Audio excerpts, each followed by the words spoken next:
As expected, nanalo po ang Indonesia against Vietnam.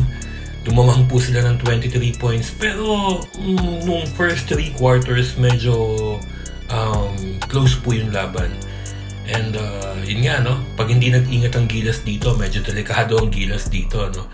Kailangan talaga natin ng medyo mas malakas na first quarter.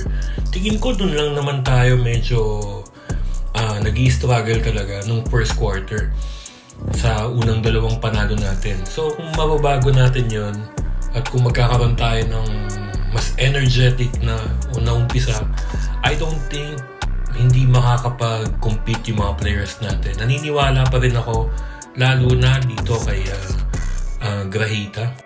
Allergic kay kay Thirdy Rovena. Lagi nasusupalpal ni Thirdy.